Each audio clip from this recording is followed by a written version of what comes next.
Chanpatia type कीजिएगा, चनपटिया का इतिहास भूगोल नहीं आता है, पहले मनीष कश्यप आते हैं। प्रशांत किशोर जो हैं वो कोच की भूमिका में आज से नहीं है, उन्होंने देश की सत्ता परिवर्तन में बड़ी भूमिका निभा दी। धमकियां ये सब मिलने शुरू हो जाती है। कितना प्रभाव मनीष कश्यप का? और ईमानदारी पर किसी को शक नहीं है। जो व्यक्ति सोशल मीडिया पर रहते हुए एक बड़े तबके का विश्वास बन गया, आपने देखा भी होगा कि कई सारे मजदूर आ जाते हैं। क्या इस बार चनपटिया में बदलाव होने वाला? चनपटिया मांगे मनीष कश्यप, ये चर्चाएं अब फिर से चनपटिया में उठना शुरू हो गया है। चुनावी साल है और मनीष कश्यप जो हैं अपने चुनावी तैयारियों में उतर चुके हैं, यानी अपने मैदान में कूद चुके हैं। लगातार पसीना बहा रहे हैं, तैयारी कर रहे हैं। आपको लगातार वो अपने क्षेत्र में भ्रमण करते हुए, लोगों से बात करते हुए, लोगों की समस्या सुनते हुए नजर आते होंगे। तमाम पहलुओं पर बात करेंगे। हमारे साथ हैं वरिष्ठ पत्रकार अरूप नारायण सिंह।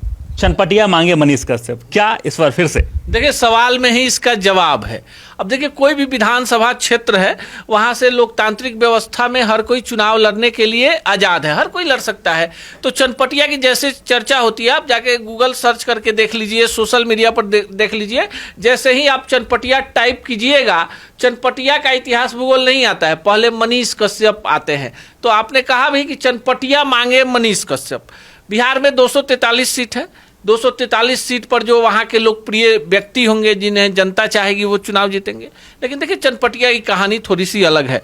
चनपटिया की लड़ाई मनीष कश्यप नहीं लड़ रहे हैं। चनपटिया की लड़ाई चनपटिया का गरीब लड़ रहा है, मजदूर लड़ रहा है, और वो तबका लड़ रहा है जिसको जात पात धर्म से ऊपर उठकर लगता है कि हमारा बेटा भी विधायक क्यों नहीं बन सकता। जो मनीष कश्यप हाथ में एक माइक लेकर सिस्टम से लड़ सकते हैं, अगर उस मनीष कश्यप को वहां की जनता विधायक बनाकर बिहार विधानसभा में भेजती है, तो जाहिर सी बात है कि एक नया प्रयोग होगा। और ईमानदारी पर किसी को शक नहीं है। जो व्यक्ति सोशल मीडिया पर रहते हुए एक बड़े तबके का विश्वास बन गया, आपने देखा भी होगा कि कई सारे मजदूर आ जाते हैं। भाई क्या है, तो चेन्नई में काम करता है, और हरियाणा में काम करता है, दिल्ली में काम करता है, गुजरात में काम करता है। क्या हुआ, तो कहीं उसका पैसा ठेकेदार ने रख लिया, कहीं उस पर गलत FIR हो गया। उसको किसी पर विश्वास नहीं है। जो मजदूर तबका है उसको किसी पर विश्वास नहीं है। उसको लगता है कि मनीष कश्यप के पास जाएंगे, मनीष कश्यप एक वीडियो बना देंगे तो मेरा कल्याण हो जाएगा। देखिए, ये विश्वास का होना सबसे ज्यादा लोकतंत्र में जरूरी है। और जी, विश्वास मनीष कश्यप ने बना लिया है, क्योंकि मनीष कश्यप अब जन जन की आवाज बन चुके हैं। जमीनी स्तर के मुद्दे तो पहले से भी उठा रहे थे, लेकिन अब युद्ध स्तर पे शुरू हो गए। तो क्या इस बार चनपटिया में बदलाव होने वाला है? देखिए, मनीष कश्यप को तो बड़ा बल मिल गया है। और प्रशांत किशोर, देखिए, प्रशांत किशोर को लेकर कई लोगों को लग रहा होगा कि प्रशांत किशोर को क्या सीटें आएंगी, प्रशांत किशोर का समीकरण क्या है। तो मैं आपको बताऊं कि जो टीम का कोच होता है वो सचिन तेंदुलकर नहीं होता, वो विनोद कांबली नहीं होता, वो महेंद्र सिंह धोनी नहीं होता, वो विराट कोहली नहीं होता, वो ईशान किशन नहीं होता। वो कोच होता है और उसको पता है कि किस प्लेयर को कब कहां किस फॉर्म में भेजना है। बॉलर से बॉलिंग करवानी है, ऑलराउंडर भी रखना है। तो प्रशांत किशोर जो हैं वो कोच की भूमिका में आज से नहीं है। उन्होंने देश की सत्ता परिवर्तन में बड़ी भूमिका निभा दी, कई राज्यों में मुख्यमंत्री बनवाए। तो प्रशांत किशोर के पास वो टीम है, सूझबूझ है और काम करने का अनुभव है। राजनेता 5 साल में नजर आते हैं। प्रशांत किशोर ने कोई बड़ा ये घोषणा नहीं किया कि मैं CM बनूंगा या मैं ही CM बनूंगा। प्रशांत किशोर ने कहा है कि ये लड़ाई जो है, जो उनकी पार्टी की लड़ाई है, प्रशांत किशोर बार बार सभाओं में कह रहे हैं कि मेरा जो पॉलिटिकल विचारधारा है ये बिहार के लोगों को तय करना है। हार जीत से ये चीजें परे है। क्या लोगों को रोजगार चाहिए, क्या लोगों को पलायन से मुक्ति चाहिए, क्या लोगों को बिहार में उद्योग धंधा चाहिए, क्या लोगों को बिहार में बेहतर स्वास्थ्य सुविधा चाहिए, क्या लोगों को बिहार में रोजगार उन्मुखी बढ़िया शिक्षा व्यवस्था चाहिए, क्या बिहार में कानून व्यवस्था का राज चाहिए, या फिर लोगों को बिहार में अपने जात का दामाद और अपने जात का नेता चाहिए। तो फिर बिहार का कल्याण कौन करेगा? मनीष कश्यप अच्छे से अब काम पे उतरे हैं। मनीष कश्यप जैसे ही चनपटिया से अपनी दावेदारी पेश करते हैं, कई के चेहरे का रंग भी उतर जाता है। झूठे आरोप, धमकियां ये सब मिलने शुरू हो जाती है।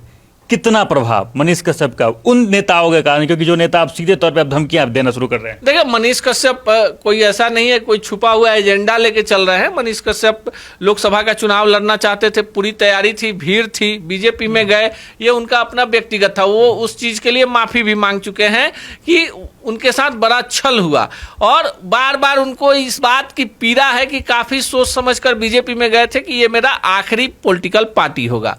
पीएमसीएच का प्रकरण हुआ, मनीष कश्यप उसी दिन पार्टी छोड़ देते। मनीष कश्यप 7 दिनों तक हॉस्पिटल में एडमिट थे, किसी ने उनकी सुध नहीं ली। लेकिन जैसे ही मुजफ्फरपुर की एक दलित बच्ची को लाया गया जिसके साथ काफी जघन्य कांड हुआ था, इलाज के लिए 3-4 घंटे तक वो एम्बुलेंस में पड़ी रही। कांग्रेस के प्रदेश अध्यक्ष जो है राजेश राम और कई सारे बड़े नेता गए, उनके साथ धक्का मुक्की हो गई और उस बच्ची का निधन हो गया। आपने देखा होगा दूसरे दिन मनीष कश्यप पीएमसीएच के गेट पर पहुंचे थे। मनीष कश्यप के साथ खड़ा कौन था? मजदूर जो वहां पर निर्माण कार्य में लगे हुए थे, और मनीष कश्यप फूट फूट कर रो रहे थे। क्यों? इसलिए नहीं कि मनीष कश्यप को जिस दिन मारा गया था, उनके ऊपर जानलेवा हमला हुआ था, उस दिन मनीष कश्यप ने कोई इस तरह का बयान नहीं दिया कि भाई क्या हुआ नहीं हुआ। लेकिन जब एक दलित बच्ची के साथ ऐसा हुआ तो मनीष कश्यप के सब्र का बांध टूट गया। और उसके बाद क्या कुछ हो रहा है बिहार में, आप देखिए। हालांकि किसी भी प्रकार के हिंसा का हम विरोध करते हैं, लेकिन जब आप एक व्यवस्था बना दीजिएगा, पीएमसीएच में किसी भी व्यक्ति पर हमला हो जाता है। मनीष कश्यप कोई अपना इलाज कराने नहीं गए थे, ना अपने घर के किसी सदस्य का इलाज कराने गए थे। कोई भी व्यक्ति, आप पत्रकार हो, नेता हो, इन्फ्लुएंसर हो, लोग आपको जानते हो तो इसलिए आपको फोन करते हैं कि आप जाएंगे, आपकी जान पहचान होगी और इलाज हो जाएगा। तो इसी सिस्टम को तोड़ना चाहते हैं मनीष कश्यप और प्रशांत किशोर कि बिहार में एक ऐसी व्यवस्था है जिसको अब बदलाव चाहिए कि आपका कोई भी परिचित विधायक ना हो, कोई एमपी नहीं हो, आप किसी के रिश्तेदार नहीं हो, पैसे वाले और रसूखदार नहीं हो, फिर भी किसी सरकारी कार्यालय में, सरकारी हॉस्पिटल में, सरकारी विद्यालय में, हर जगह आपको आसानी से, ईमानदारी से आपका काम हो जाए। और देखिए, इसके लिए आपको किसी के पास पैरवी करने नहीं जाना है। एक वोट की ताकत आपके पास है और अगले 5 साल तक बिहार में कौन रहेगा, आप महागठबंधन के साथ जाएंगे, एनडीए के साथ जाएंगे, प्रशांत किशोर के साथ जाएंगे, तो ये आपको डिसाइड करना है। लेकिन चनपटिया में जिस तरह की हवा है, मनीष कश्यप के सभाओं में भीड़ लग रहा है। देखिए, मनीष कश्यप मोटरसाइकिल से घूम रहे हैं। चनपटिया में मनीष कश्यप जो है मोटरसाइकिल से घूम रहे हैं। सभा करने के लिए मनीष कश्यप कहीं खड़े होते हैं, तुरंत 1000 लोगों की भीड़ जुट जाती है। लोग गंभीरता से मनीष कश्यप की बातों को सुन रहे हैं और ग्राउंड में इस बात की चर्चा है कि मनीष कश्यप को एक मौका मिलना चाहिए। आपने सवाल पूछा कि कुछ लोग हैं, जाहिर सी बात है कि जिनकी कुर्सी डगमगा रही है वो उसमें कुछ ऐसी चीजों को तलाश रहे, तो उनको नजर आ रहा है कि जन आंदोलन के चलते मनीष कश्यप पर कई सारे एफआईआर जो लंबित हैं और कई सारे मामलों में माननीय न्यायालय ने मनीष कश्यप को बाइज्जत पाक साफ उसमें रिहा कर दिया है। तो ये डर दिखाया जा रहा है। प्रशांत किशोर गए थे तो पत्रकारों ने सवाल पूछा कि भाई स्थानीय विधायक जो हैं वो मनीष कश्यप को जेल भेजने की धमकी दे रहे हैं। प्रशांत किशोर ने क्या कहा, आपने वो बयान सुना होगा। प्रशांत किशोर ने कहा कि मैं तो भ्रष्ट नेताओं की कुंडली खोल रहा हूं, अब तक मेरे ऊपर एक मानहानि तक का दावा नहीं हुआ। मनीष कश्यप कोई लौका कोहड़ा का जो हमारे यहाँ जो चंपारण में और सारण में चर्चा होती है, कोई बतिया थोड़ा है कि उंगली दिखाइएगा। जो जिस भाषा में समझेगा जनता समझाएगी। जनता की अदालत है, जनता की अदालत में मनीष कश्यप को लोग पसंद कर रहे हैं तो आप रोक लीजिएगा क्या?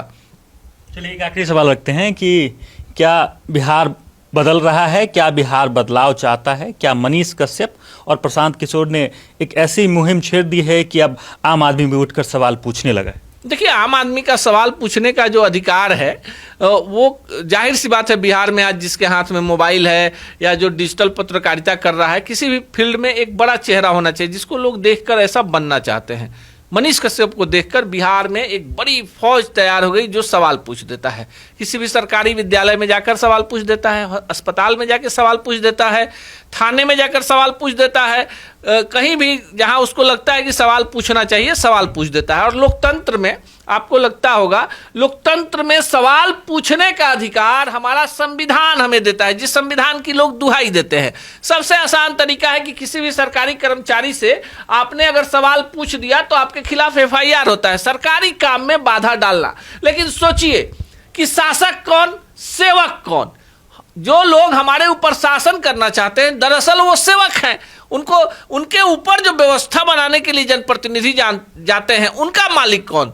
बिहार की 14 करोड़ जनता, और ऐसे लोगों को लगता है कि मनीष कश्यप को मौका मिलना चाहिए, प्रशांत किशोर को मौका मिलना चाहिए, और जो जिसको भी चाहता है उसको मौका मिलना चाहिए, तो कोई किसी को रोक नहीं सकता। लोकतंत्र में यह व्यवस्था है कि जिसको लगेगा कि व्यवस्था परिवर्तन और नेतृत्व करने के लिए ऐसे चेहरों की जरूरत है, और जाहिर सी बात है कि चनपटिया में हवा जो है इस बार मनीष कश्यप के पक्ष में जाती हुई दिख रही है, इसलिए विरोधियों में खलबली है। जितना दबाने और कुचलने का प्रयास किया जाएगा उतना ही ज्यादा ताकत के साथ मनीष कश्यप जो है चनपटिया में पूरी प्रचंडता के साथ उभर के आएंगे। चलिए, तो चनपटिया का आवाम एक स्वर में, एक आवाज में बुलंद होकर सामने आ रहा है और चर्चाएं हो रही है कि मनीष कश्यप इस बार चनपटिया में आएंगे, यानी चुन के आएंगे। लोग, आवाम इस तरह की बातें कर रहे हैं। सत्ता को थोड़ी तरीके से हिलाने का भी काम मनीष कश्यप ने किया है, खलबली मच गई है। बाकी क्या कुछ भी होगा वो भी आपके सामने होगा और वो भी दिखाएंगे, बताएंगे। हमारे साथ जुड़े रहें